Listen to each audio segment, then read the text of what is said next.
Morning, folks. Happy Christmas Eve, 2022. Hope you're all well. I thought today I'd talk a little bit about something that I find to be quite interesting, a quite interesting way of thinking about creativity and interpreting a little bit how creativity works over time.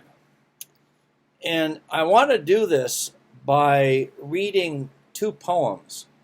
The first by Sir Philip Sidney.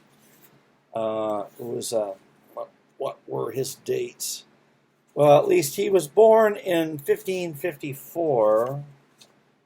And let's see.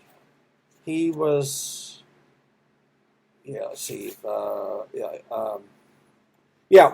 basically born in 1554 from his sonnet sequence, Astrophil and Stella.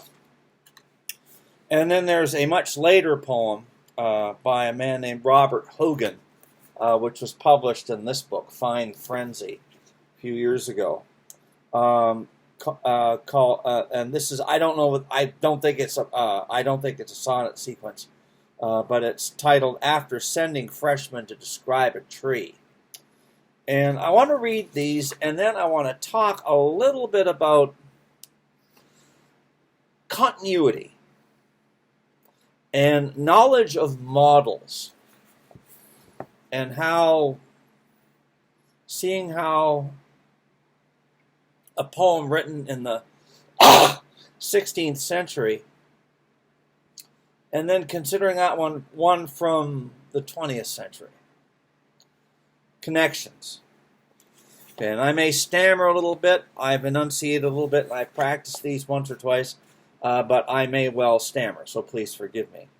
The first sonnet from Sidney's Astrophil and Stella. Loving in truth, and fain in verse my love to show, that she, dear she, might take some pleasure of my pain. Pleasure might cause her read, reading might make her know, knowledge might pity win, and pity grace obtain. I sought fit words to paint the blackest face of woe, studying inventions fine, her wits to entertain, often turning others' leaves to see if thence would flow some fresh and fruitful showers upon my sunburnt brain. But words came halting forth, wanting invention's stay, invention, nature's child, fled up Dame Study's blows, and others' feet still seemed but strangers in my way.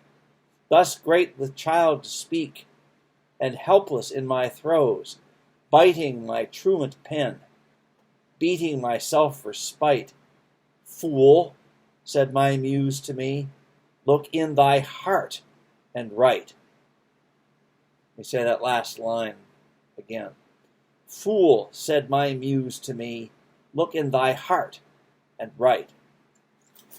Great sonnet. Has a lot to do with a love, etc., trying to love, but also having to do with the craft of, the fact of, the reality of writing. Whether it's literary, whether it's musical, whatever. It's creative writing that we're talking about. Okay, now, this is Sending Freshmen to Describe a Tree by Robert Hogan. And let me read you this one. I think he probably I don't know. I don't know whether this is actually true or not. But I rather expect that Hogan spent some time teaching English in colleges and high schools during his life. But I don't know for sure. Anyway, so after sending freshmen to describe a tree, 20 inglorious Miltons looked at a tree and saw God, noted its clutching fingers groping in the sod, heard zephyrs, gentle breezes, wafting through her hair, saw a solemn statue, or heard a growing woody prayer, saw dancing skirts and the Lord's design. Green arrows to God instead of pine. Saw symbols of squirrels, heard musings in bees. Not one of the Miltons saw any trees. If you must see a tree, clean, clear, and bright, for God's sake and mine, look outside your heart and write. Isn't that neat? If you must see a tree, clean, clear, and bright, for God's sake and mine, look outside your heart and write. And biting my truant pen, beating myself for spite, fool, said my muse to me, look in thy heart and write. Isn't that neat? I bet, I don't know for dead certain, but I bet dollars to donuts that Hogan knew at least the first of the sonnet sequence of Astrophil and Stella. To look inside your heart and write. To look outside your heart and write. There's a connection, I think, there. I don't know for certain, but I think that there is a connection between those two poems. And when you think about connections between poems, you think, well, what would they have done? How would the later poet have, what would he have done or she have done to get his verse? And you start thinking, creatively. Creative, and you pick up, I know what, instead of this, he could have done, or she could have done that. Oh, really cool. Really cool.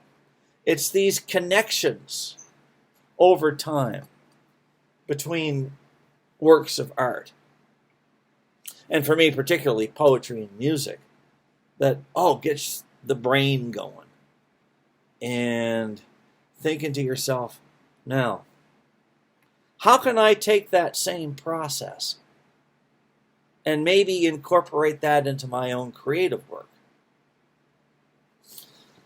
This is shall we say, a basic theme of some talks / informal lectures that I'm going to be presenting over the next few years about that topic, about connections between arts, artistic statements, artistic works of art, the connections, and on considering the connections, how can we take our considerations of those connections, assuming that there is one, and I'm pretty sure that there is. I don't know for dead certain, but I think that there is.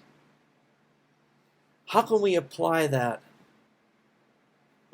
in our own brain works to help us stimulate our own creative thinking, whether it be in music, whether it be in literature, or whatever? Yeah, this is fascinating stuff. And yeah, so that's something I'm planning on doing for the next little while.